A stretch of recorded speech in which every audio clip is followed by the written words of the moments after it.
An award-winning journalist, best-selling author, television host, and motivational speaker, Joan Lunden has been a trusted voice in American homes for more than 40 years.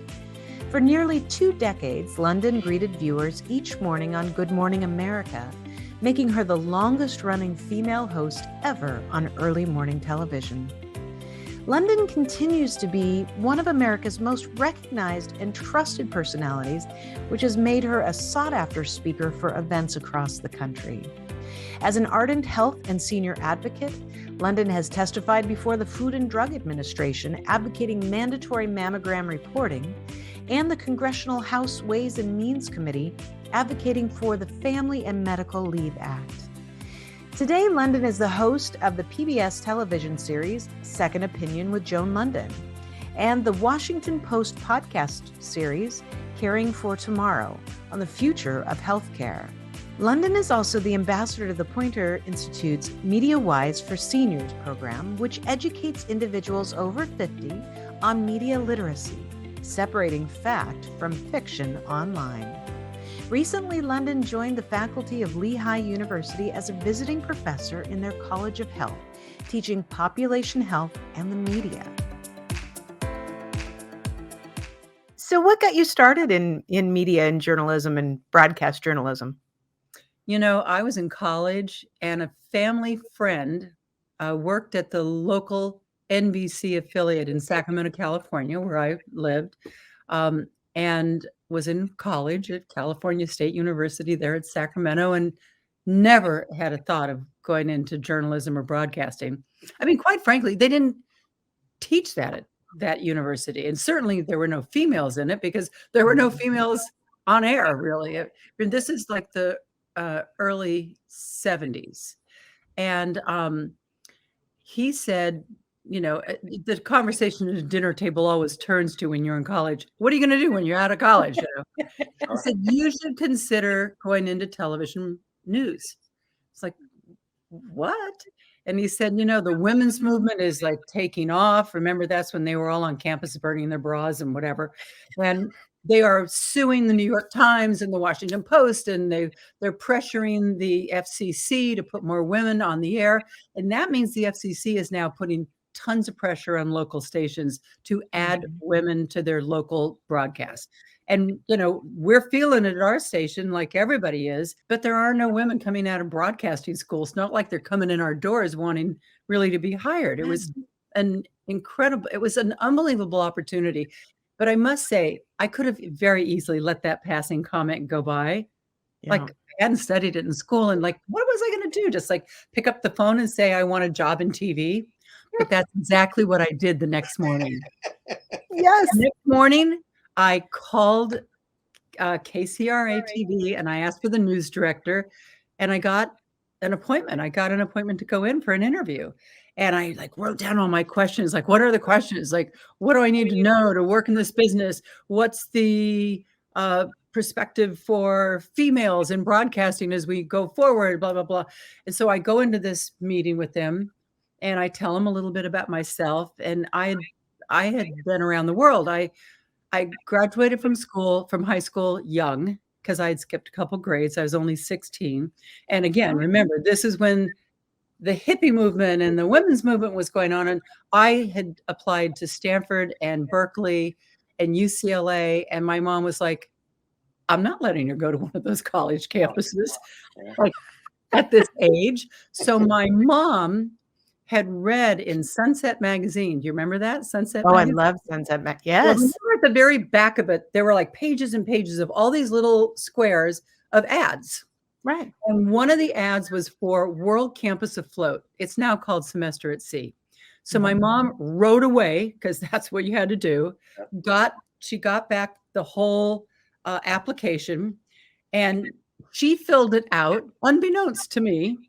She took my college essay. She got the grades. She sent it all back. And when it came back and I was accepted, she sat me down and told me what I was going to do. That she was going to drive me down to San Francisco. I was going to get on a plane and fly to New York and get on a ship. And it was going to go around the world. I was the youngest person on the ship. But it was a very contained situation. Like we were on this ship there, and we went to 13 countries. We went to Spain, Portugal, Morocco, Senegal, West Africa, Cape Town and Durban, South Africa, back up around to Mombasa, Kenya and Uganda, then on to India, Singapore, Thailand, Taiwan, China, Hong Kong, and Japan, and then came back into LA. And that was a semester. And I love the fact you'd rather you did that than go to Stanford. I know, but on a Stanford University, can you imagine? Like I would have been this young 16-year-old. I turned 17 while I was aboard the ship, but it was much more contained and controlled on that ship. Like how much trouble could you get into? Like just run around the deck, you're right back where you started. You know? And when you got into a port, they would go on all these buses and they would take you around and they'd spend a day showing you everything you should see in that city. Sure. And then you could like kind of peel off and go with friends. But like my friends, almost everybody on the ship was a junior. It was a junior year abroad. They were all 21. But when you're in India or somewhere, you can go into a bar when you're 17. Exactly. Nobody's gonna say that. Around the world, it totally changed me. My mom, I remember her saying, "I'm going to send you on this trip, A, to keep you out of Berkeley or Stanford, and B, because I want you to broaden your horizons. I want you to want more out of life. I want you to see how the rest of the world, that there's a big, big world out there, and I want you to want more." That was the spirit of my mom. Wow. She definitely protected me. I mean, I was much better protected on that ship. Even though in foreign countries, we would go to restaurants and people would drink, but we weren't getting drunk on shots at a campus. I mean, it really was a much more controlled situation, and it did so much more for me. And while I was on that ship, I learned from another girl that she was going to go now on to Universidad de las Americas, which is a University of the Americas. It's part of the Southern Conference of Colleges. It's in Mexico. It was in Mexico City. Now it moved to another city, but she said, "I'm going to go there next." And I said, "Okay." So I can imagine going around the world to go back and go to school at home, where I would be a 17-year-old on a college campus. So I applied for that and I got in. So as soon as I got back, I went to Mexico. And I figured I'd go there for like 3 months, and I stayed 3 years. Oh my gosh. Loved it. I just loved it. And so by the time I came back and was then going into like just to finish off my college career at California State University at Sacramento, I went for this interview and I told him my background, that I'd been all around the world. I've been in 13 countries. I just lived in Mexico City and had a pretty good fluency with Spanish. And living in the Sacramento Valley, that's kind of important to have. And he said, like, "You're like unbelievable." And he took me right into the studio and he auditioned me.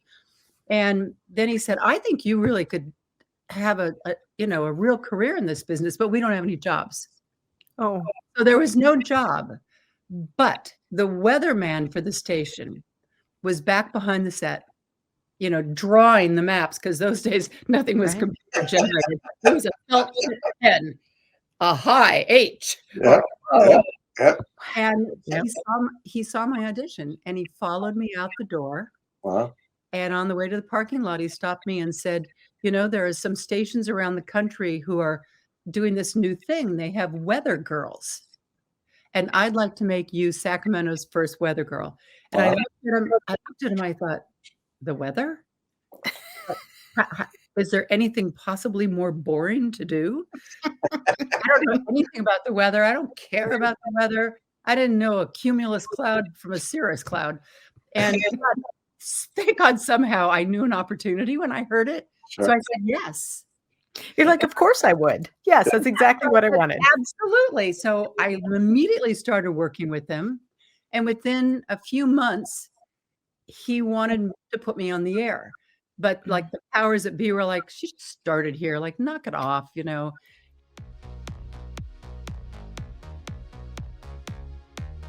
Harry, guys, good old Harry. And so Harry said, they're not going to keep me from doing what I want to do. So the next morning he called in sick. He told the other two weather guys to call in sick. And then he called me and said, you're on today. So I went in and I was on. And the weather is always the last thing in the broadcast. So it can accordion on a local news show. You could end up with a minute 40 or 4 minutes. And I remember, and there was no teleprompter. It was all just like, look at it all and then get out there and hope you remembered it. And I would get so nervous. I remember the anchor. His name was Bob Whitten, silver-haired guy, kind of like Ted on Mary Tyler. Yeah, on the very much kind of like him. And he turned around and he said, you're like one of these little wind-up dolls, that if you wind it up too tight, then it goes like every time you're going to go on, think low and slow. Just always remember that. Take a big deep breath, low and slow.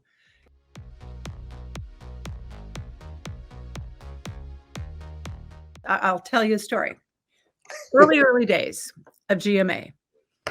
I got an interview with some ice hockey player. I'm sure he was like a star ice hockey player. I didn't know he was. So later in the day, I get called into Woody Frazier's office, the executive producer, and he says, have you ever been to an ice hockey game? I said, nope. He said, have you ever watched ice hockey on TV? I said, nope. He said, I knew the answer to those two questions because you didn't give a crap in that interview about the ice hockey player. He said, when you're on a show like this, he said, you have to, it's only for 4 minutes. I'm not asking you to love ice hockey or go to a game for 4 minutes or 3 minutes, however long that interview is. You have to really care about ice hockey. Wow. Because if you don't really care about it, the viewer's not going to care about it. And at best, they'll go, make a piece of toast or go to the bathroom. But at worst, they'll change the channel in the morning. So you've got to bring it to that interview and you've got to really care. It was the best piece of advice. And as you can see, here I am, 30, 40, whatever it is years later, I still remember that. By doing consumer reporting, I'd kind of come to realize how badly the consumer needed to be represented because I was always I was in Sacramento, it's the capital. I went to the Capitol and went and looked up all the consumer legislation. So I took my mom out and I'd gone to a speech and seen Pat Schroeder. She's a senator. And I'd seen her speak. And I took my mom to lunch and said, you know what? I've decided I'm going to do. I'm going to run for office. My mom said, what? You just got to be an anchor. I want you on TV so I can, brag about you. And I said, nope. I think I could actually mean more if I pursue this. I think I'm going to run for office. And then my mom was not enthusiastic about that idea. She liked having me on TV.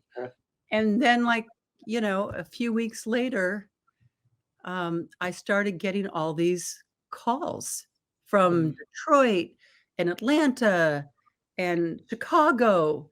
And what was happening was that the CBS affiliate across town had hired one of these media organizations that come in and they fix the station. You know what I'm talking about? Consultants. Media consultants. They had hired one of these media consultants to come in and say, we think your anchor should wear blue suits or whatever all the stuff that they do. And your sports guy should actually be your weather guy. Like sometimes they mess things up. Well, what they did over there was they said, the way you can get better ratings is, in our opinion, by getting rid of that new blonde girl. So they taped me. This was at a time I didn't own a videotape machine. Nobody did. I didn't have a tape of myself, but they taped me and sent my tape to all these other cities. And I started getting these calls from news directors. And it was like, where is this coming from? So I had this little list of who had called me. And I went back to that family friend that first told me I should get into the business. And I said, I don't really know what to do with these, but I'm getting these calls. And he was like, holy smoke. He said, there's a guy who used to work here as our sales manager, and he got hired in New York, and he's now in charge of all the owned stations, the 5 owned stations. I'm going to call him because he was a friend when he was here, and get on the phone with him, tell him about those offers. He knows all the major markets, and he will be able to tell you which offers are better. I said, okay. So we called him up. I told him all the offers, and he said, okay. He said, I'm going to send you a ticket to come to New York City. Come here within the next week, and I think that we'll hire you at WABC TV right here in New York. We don't have anyone like you here in New York. At that time, Eyewitness News was Gloria Rojas and John Johnson, and it was a real ethnic, Geraldo Rivera, all of them, and Roseanne Scamardella. It was like this real ethnic kind of group. So he sent me the ticket. I took a couple of days off and I flew to New York, and I went and interviewed and got the job. And I got the job as a reporter and weekend anchor. Now, mind you, I'd been a weather girl. I had been a consumer reporter. Then they hired me as an anchor, and I'd produce. I had never been a general assignment reporter. I had never been sent to a fire or a murder or a demonstration. So I come in and I say, well, this is all fine, but I just want to know that you're going to train me. Like I've never been a general assignment reporter. So I mean, I'll be fine on the weekends anchoring. They said, no problem. We'll train you. That was a lie. So I went back and I quit my job. And I said to my mom, I'm going to New York. And she was excited, but also disappointed because I wasn't going to be there in Sacramento. And I was not going to be on the local news. I was going to be on the news in New York. Little did you know that a year later, I would also be on Good Morning America. Wow. But, and I came in and they just sent me out with another reporter on a story. And basically then the next day they were like, okay, we need to send you on a story. And they said, but we don't think we want you to go by your real name. And now my real name is Joan Lunden. They said, Blunden, when you write it fast, can easily be blunder. Right. And the New York critics they'll have a heyday with that. Okay, like what name did you have in mind? And Gloria Rojas, may she rest in peace, she just passed away. She had gone to school with Geraldo Rivera and said we all called him Jerry Rivers at school. He just changed to Geraldo Rivera when he became a news reporter. That was a real New Yorker. And she said, I think we should call you Joan Cartwright. And I said, why? Where do you get Cartwright? She said, well, I always watch that show Ponderosa. And it was Cartwright. I said, all of California is like the Ponderosa? And I walked into the news director's office one day and said, the desk is sending me on a story and I don't have a name yet. And Doug Johnson, I don't know if you guys remember Doug Johnson. This guy, Doug Johnson, who I anchored with on the weekends, he said, why don't you just drop the B and call yourself London? It's easy to remember, like the city. There was a big star at the time, Julie London. It's it's easy to remember. And the news director said, done, you're Joan Lunden. And I walked out there on the story. And I had to remember that the end, like when I was doing my clothes, that I was Joan Lunden. And I would go to get my clothes out of the cleaners and they say your name, please. And I like, can you ask me an easier question? But I had to like change over to this new, and then I had to call my mom. And I said, I'm going to be famous, but not with your name. Oh, no. I told her they were changing my name, that didn't go over real big, but eventually got over it. If I'm going to give any advice to anybody, a key ingredient to being good on the air, to being great in your classroom, to being great anywhere in any job, enthusiasm. I mean, you can have the best set of questions, but if you don't bring enthusiasm to the interview, no one's going to really care. Not to mention, you're not going to charge up your guest, and your guest is going to end up being flat as well. Sure. you know, that you gotta bring it. Right. You know, and we used to have people that would come in. I'm trying to think of an example. I mean, there'd be some people that their movie company told them, you got to do this interview on Thursday morning. And they would come in and they would just be flat. Right. And then there would be I remember I was sent down to Burt Reynolds' house in Florida to interview him for a movie. And I only knew him I wasn't like, what are those movies you used to do? Cannonball Run. Let's see. All that kind of stuff. I'd never watched one of those movies. Like, that wasn't my cup of tea. And I also had seen him on The Tonight Show where he always had this machismo, Yeah. God's gift to women. So I went down there expecting that guy. And I got in there and I started interviewing him, and he brought so much to the interview. Like, he was prepared and he was there to be good. Right. And I was blown away by who I was talking to. Same thing with Sylvester Stallone. Expected one thing, but got something got this like bright guy who is thoughtful in his answers.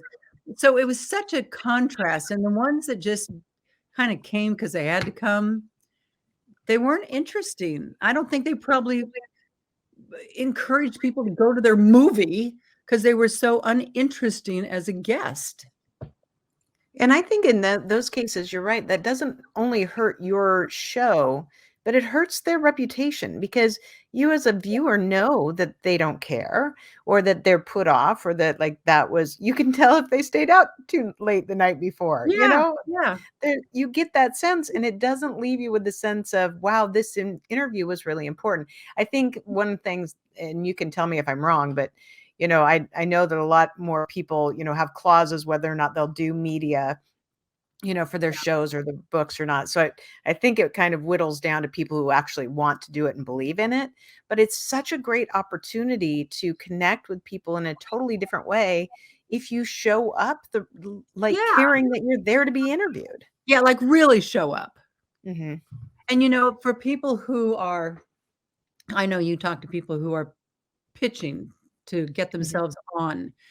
And I have the same advice for them. You live in a world today where you can go on LinkedIn or Google and find out everything about this company. Maybe you're doing an interview. You can know so much about that company. You can even know a whole lot about the guy or the woman who's doing the interview with you, so that you can kind of massage how you want to do that presentation. And then you got to show up and you got to toot your own horn in a good way by saying what you feel are your qualities that you can bring to that company. Because I saw that you're starting a campaign in blah, blah, blah. Or I saw that you are trying to rebrand the company. And I think, like, you know, you got to, even with shows on TV now, for people who want to get on, maybe I don't know, you're a cook or a chef or whatever, you do something specific and you want to be on TV. Number one, get media trained. Yes. Like a show just wants to know if they're going to put you on the air, that you're going to be good. Instead of this, you're going to be successful, and you're not going to take their show downhill for 3.5 minutes. And second of all, I mean, again, you've got to, these days, it doesn't make any difference. I don't think if it's a local show or GMA or Today, they really want you to do the work for them. I mean, the days are over that they're like, okay, we're going to have you on, and we're going to have a writer and a producer, and we're going to produce the whole spot. They want you to come in with the spot produced. At least that's what I've kind of come to find these days. Because you know what? If you're not going to do it, the next 10 people who are trying to get on, they will do it. So you have to like decide, how are you going to position yourself? What are you going to be saying on the air? And what are the visuals you're going to use? And like, dream it up. And come up with it and produce it and show it to them, so that they will say, oh, this is something that our audience would actually be interested in.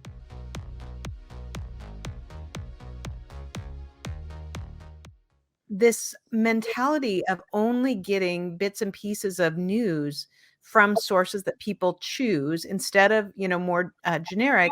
And the reason I was really thinking about this today, you know, because I bounce around between Today and CBS Mornings and Good Morning America. And I can't remember which channel this morning. I can't remember which channel this morning had said that they'd interviewed a woman, and she's from Ukraine, and her brother is in Russia, in Moscow, and she was sharing videotapes about what had happened and how they had to flee their home, and their home was destroyed because it was bombed. And he said, "You're lying." Yeah, isn't that amazing? And it's a brother. And I'm like, how do we in this world today, whether it's in Russia having this be controlled, or, in our society today where people are only choosing to get their information from TikTok, literally, what is your take on whether or not they're really questioning the information they're getting? And thus the name of my course, Population Health and the Media, because just like China had put out the most successful campaign ever and made the entire rest of the world believe that we got to deal with our population growth and we're all in this together and everybody's happy with it. And there's a preference for male babies. So everyone's going to give up their girl babies and come and adopt them all. And the whole world bought it. Mm-hmm. So, that's part of what that I'm trying to impress upon these young minds. Yesterday's class, by the way, we're in the unit now. Look at that. I'm a professor. I have units now. I've learned that you have to give them a sequential way of learning. Nice. Start global, national. Now we're generational. And next week, by the way, the final unit is going to be gender. And we're having how systemic sexism has affected the health outcomes of women over the decades. And my guest is Dr. Jennifer Ashton from Nice. ABC. Yes. Nice. Yay. I'm looking forward to having her. But yesterday, the class was Gen Z and Millennial. So that was them right in front of me. I said, I'm starting with Millennial because they were the first generation to be introduced to 24/7 connectivity. Mm-hmm. And by connecting with the internet and the instant answer from Dr. Google, they disconnected from the health industry. Yeah. And they do not, for the most part, have primary care physicians. And a multitude of things has brought them to now that we can look back and look at them as a generation. They are the unhealthiest generation ever in history. Higher at risk for 8 out of 10 major diseases. Wow. So now let's talk about you guys, Gen Z. You are called the digital natives because you're the first generation to be born into and fully raised by 24/7 connectivity. You're the first generation that was given an iPad when you were 3 or 4. And consequently, their brains have developed differently. Mm-hmm. This constant swiping to swiping to swiping, they don't even have the same sense of loyalty to a brand. And as they get older, to a doctor. I said to them, you've all aged out of your pediatricians. That I know because of your age. How many of you connected with a primary care physician? Not one person raised their hand last semester. And at the end of the course, we had this day of kind of like wrapping up, and they were all giving me their kind of wrap up on what they'd really learned from the class. And instead of a final, I made them do a podcast. And from that experience, this semester, they're having to do a campaign, a PR informational campaign. And because I have a lot of the same students that took my class again. And, the one girl stood up. My favorite answer was, of all the things we learned, one day you talked to us about, you asked us if we had a primary care physician, and none of us did. And when I went home for Thanksgiving, I told my mom, and we got me a primary care physician, and I have an appointment next week. I was like, yes, yeah, I know the difference. But, that whole new generation, they operate in a different way. I mean, the studies show that they actually prefer viewing content over interacting with each other. Yeah. They prefer texting each other over face-to-face. And you have to just think about how is this going to affect them as they come into the work world? Obviously, they're going to have skills that no other generation had, which, will kind of maybe give them a leg up in our future technological world. But still, I mean, their whole minds work in a different way. They'll they'll choose visual YouTube any day over the written word. And God Yeah. forbid you want them to actually look in a real book. I mean, like with paper pages. It's their minds are totally different than ours. And I talked today with this expert that I had, who is an expert in anxiety and generational shifts. And I said, how do we solve this? How do we re-engage them in the health industry? And she said, well, we as the health industry have to know they want instant gratification. They don't want to wait for an appointment. They don't want to wait in an office. Yep. They want to get a prescription with as little human contact as possible. Telehealth was going to come down the field in 5 years. It happened overnight because of the pandemic. And we have to figure out a way to redesign the health industry to go out and get them, because their minds now work in a way that they are not so much seeking out. They expect companies and brands and industries to figure them out and seek them out. It's just a completely different way of thinking. And I'm always trying to impress upon them that, there's lots of information on the internet, but it's not necessarily all wisdom.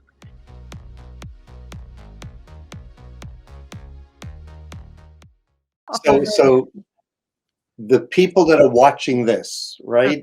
A lot of them want to be, they're experts in the field, but they want to be on TV. They want to be interviewed by a Joan Lunden. So what I'm hearing here, right?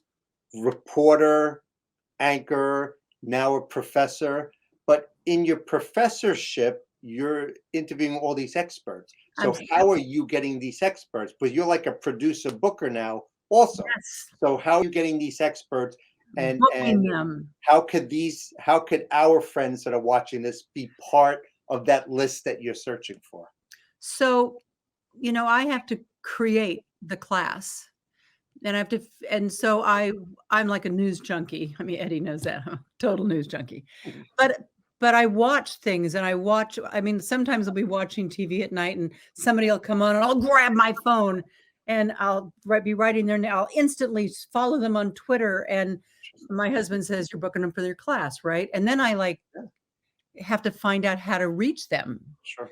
And so, you have to dig around and figure out how you can get to them, who knows who. And sometimes, we lucked out.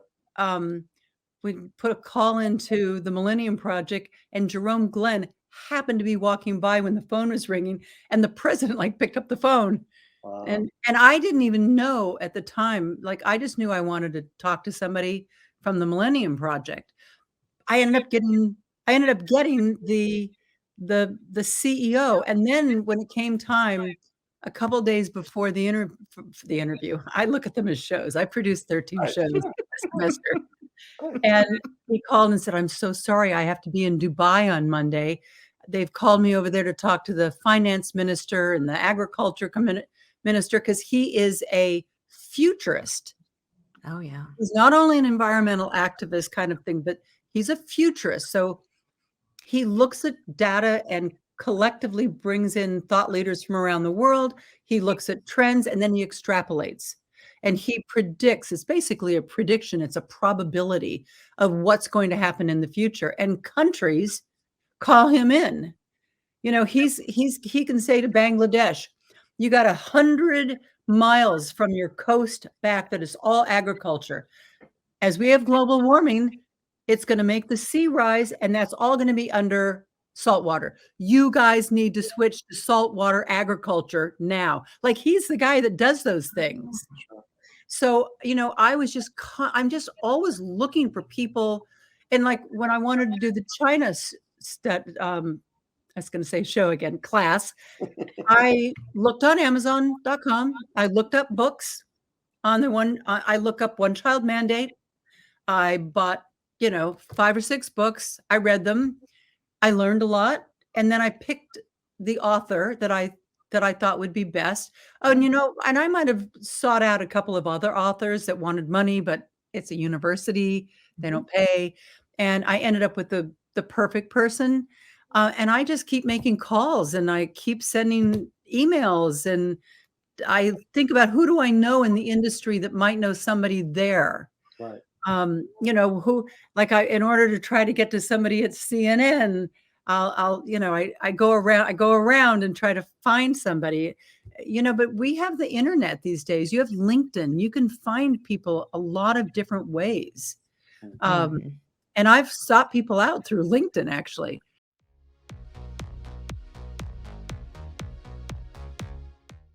The person is going to come on and be in that class or be on TV or whatever. They're only going to be as good as you make them be. So, like I told my students before they were going to do their podcast, first of all, I told them not to sit down and do it in their sweats on the sofa. I said, sit up somewhere, put this in front of you, dress nicely. I mean, yes, it's only audio, but, make it, and then like you project, then stop, listen to it back. Did you sound enthusiastic or did you sound boring? Like, okay, do it again a few times until you feel like you're compelling. And I said, and then whoever you're going to interview, because they all had to pick out, part of it had to be stating their case, and the second part had to be doing an interview.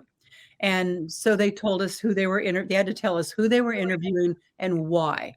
And I said, so don't just tell that person, okay, I'll show up next Tuesday and I'll do the interview.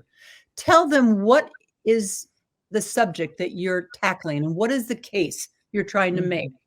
And in essence, what do you think they know that they could bring to this interview?